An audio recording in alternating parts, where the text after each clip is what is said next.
उत्तराखंड के जोशीमठ में इस वक्त हजारों लोगों की जिंदगी खतरे में है। गुजरते वक्त के साथ यहाँ रहने वाले लोगों पर मौत का साया बढ़ता जा रहा है। जमीन फट रही है, सड़क, मकान, होटल, सब जगह दरारें पड़ गई है जो लगातार बढ़ती जा रही है। पूरे जोशीमठ में जमीन से पानी फूट रहा है। दरारों की वजह से घर झुक रहे हैं, लोग खुले आसमान के नीचे रात काटने को मजबूर हैं। अब तक 561 घरों में दरारें आ चुकी हैं, इसलिए यहाँ रहने वाले लोगों को सुरक्षित स्थानों पर शिफ्ट किया गया। आखिर क्यों जोशीमठ में आज इस खतरे की हालात पैदा हुए? जोशीमठ की आबादी करीब 25 से 30 हजार के करीब है। पहाड़ों पर कड़ाके की ठंड पड़ रही है, लेकिन लोग घरों से बाहर रहने को मजबूर है क्योंकि उनका घर फट रहा है। तकरीबन 3000 से अधिक जिंदगी इस वक्त खतरे में है।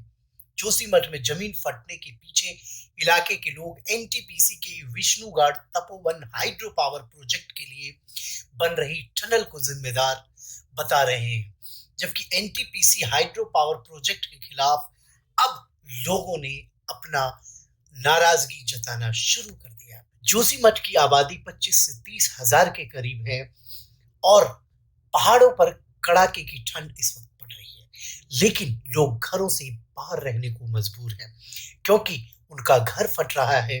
तकरीबन 3000 से अधिक जिंदगी इस वक्त खतरे में है।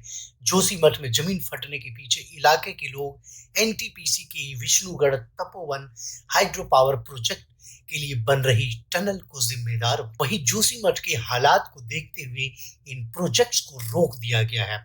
पहले बीआरओ ने हेलंग बाईपास का काम रोका, उसके बाद एनटीपीसी पावर प्रोजेक्ट का काम रोक दिया गया। वहीं जोशीमठ औली रोपवे सेवा बंद कर दी गई है।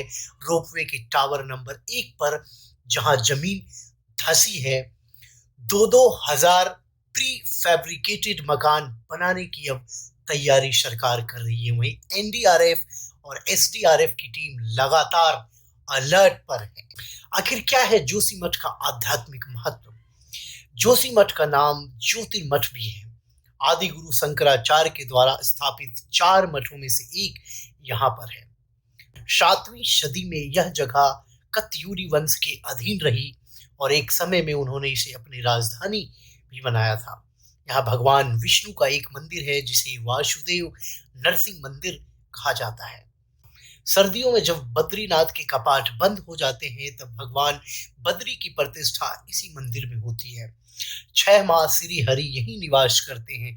बद्रीनाथ की मूर्ति सालग्राम शिला में बनी हुई है, चतुर्भुज ध्यान मुद्रा में है। मंदिर में बद्रीनाथ की दाहिनी ओर कुबेर की मूर्ति भी है।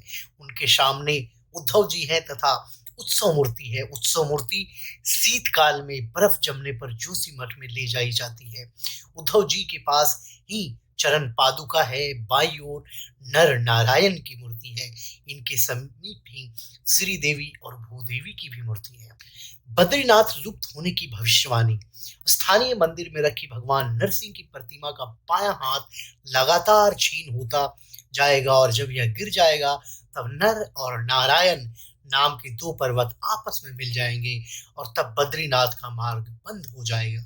बद्रीनाथ और केदारनाथ तीर्थ लुप्त हो जाएंगे। यह स्थानीय लोगों की मान्यता है। साल 1939 में एक वैज्ञानिक ने यह पता लगाया था कि जोशीमठ एक लैंडस्लाइड पर बसा हुआ है। वह लैंडस्लाइड बहुत अस्थिर है।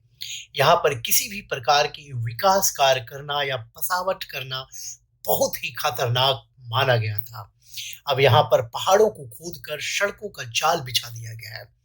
अंधाधुंध तरीके से वृक्ष काटे जा रहे हैं और भूमि के कटाव के कारण अब यह क्षेत्र भू धसाव का केंद्र बन चुका है। जोशीमठ कई पावर प्लांट का केंद्र भी अब बन चुका है। बड़े पैमाने पर इंफ्रास्ट्रक्चर डेवलपमेंट का काम पिछले कई वर्षों से लगातार यहाँ हो चुके हैं और हो रहे हैं और लोगों का यह मानना है कि इस इंफ्रास्ट्रक्चर डेवलपमेंट की वजह से आज यह स्थिति उत्पन्न हुई है। जोशीमठ के नीचे से एक लंबी सुरंग बनाई गई है तपोवन से हेलंग तक। बीच में जोशीमठ और औली है। यह सुरंग करीब 1 किलोमीटर की नीचाई में बनाई गई है। साल 2009 में हेलंग से करीब 3 किलोमीटर की दूरी पर इस सुरंग में एक टनल बोरिंग मशीन फंस गई थी और इस मशीन ने जमीन के नीचे एक पानी के स्रोत को पंचर कर दिया, जिसके चलते 1 माह तक पानी रिसता रहा। इसने भीतर की भूमि में दरारें कर दी और सुरंग में जो पानी घुसा था, क्या वो अब रिसकर जोशीमठ में निकल रहा है? इस विषय पे भी जांच की जा रही है। सुरंग के कारण प्राकृतिक दरारों के सक्रिय होने की संभावना भी बढ़ गई है। जोशीमठ के ठीक नीचे से और औली के पीछे से भूमि के अंदर एक बहुत बड़ी दरार मेन सेंट्रल थ्रस्ट गुजरती है। यह हेलंग से लेकर तपोवन तक जाती है। इसके पास 2 छोटी दरारें, यह दरारें हिमालय पर्वत के बनने के दौरान बनी थी। इन्हीं के ऊपर यह संपूर्ण क्षेत्र है और अब यह माना जा रहा है कि इन दरारों में कहीं ना कहीं अब वो स्थिति उत्पन्न हो गई है जो खतरे की घंटी एकदम सामने ले आई है।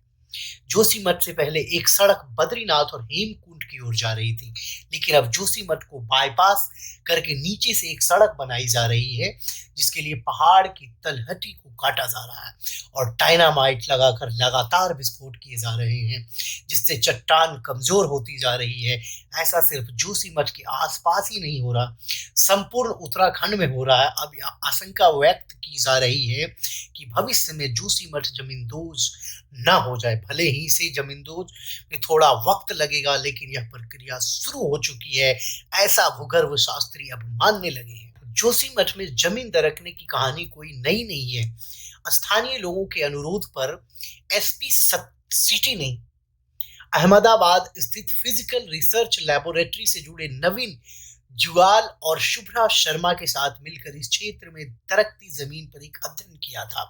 इन वैज्ञानिकों ने अपनी रिपोर्ट में लिखा है कि जोशीमठ के आसपास के ढलान काफी अस्थिर हो गए हैं। साल 2021 की 7 फरवरी को चमोली में आई आपदा के बाद से पूरे नीति वैली में जमीन दरकने की खबरें आ रही है। साल 2021 और 1970 में भी जोशीमठ में जमीन धंसने की घटनाएं सामने आई थी, लेकिन उसके बावजूद भी प्रशासन अलर्ट नहीं था। गढ़वाल कमिश्नर महेश मिश्रा की अध्यक्षता में एक समिति बनाई गई थी। इस समिति ने साल 1978 में आई अपनी रिपोर्ट में यह स्पष्ट रूप से बताया था कि जोशीमठ नीति और माना घाटी में बड़ी निर्माण परियोजनाओं को नहीं चलाना चाहिए, क्योंकि ये क्षेत्र मॉरेल्स पे टिके हैं। करीब 50 वर्ष पहले केंद्र सरकार ने गढ़वाल के तत्कालीन कलेक्टर एमसी मिश्रा को यह पता लगाने के लिए नियुक्त किया था कि जोशीमठ क्यों डूब रहा है। उनके नेतृत्व वाली 18 सदस्यीय समिति द्वारा इस बाबत एक रिपोर्ट पेश की गई थी। इसमें साफ तौर पर बताया गया था कि उत्तराखंड में जोशीमठ एक पुराने भूस्खलन क्षेत्र लैंडस्लाइड पर स्थित है और अगर विकास कार्य जारी रहा तो यह डूब सकता है। रिपोर्ट में सिफारिश की गई कि जोशीमठ में निर्माण प्रतिबंधित किया जाए, वरना यह डूब जाएगा। रिपोर्ट इससे अधिक भविष्य सूचक नहीं हो सकती थी। अब जब जोशीमठ इस कागार पर आ खड़ा हुआ है, तो हमें यह जानने की सख्त जरूरत है कि आखिर इस रिपोर्ट में ऐसा क्या कहा गया था। ऐसा माना गया था कि चट्टान ही नहीं बल्कि रेत और पत्थर के जमाव पर जोशीमठ पूरी तरीके से टिका हुआ है। अलकनंदा और धौली गंगा नदियां नदी के किनारों और पहाड़ों के किनारों भूस्खलन बहुत तेजी से हो रही है। निर्माण गतिविधि में वृद्धि और बढ़ती आबादी क्षेत्र में लगातार भूस्खलन लैंडस्लाइड की स्थिति उत्पन्न कर रही है। रिपोर्ट में यह भी कहा गया था कि जोशीमठ रेत और पत्थर का एक जमाव है, यह मुख्य चट्टान नहीं है, इसलिए एक बस्ती के लिए उपयुक्त नहीं थी। लीगल बाउंड्री लगातार पर्यावरण से संबंधित मामलों को गंभीरता से उठाता रहता है और आज इसी कड़ी में जोशीमठ में उपजे ताज़ा हालात के ऊपर इस वीडियो को बनाया गया। आप लीगल बाउंड्री को लाइक करें, शेयर करें, सब्सक्राइब करें। मुझे उम्मीद है कि आपको यह वीडियो अच्छी लगेगी। धन्यवाद।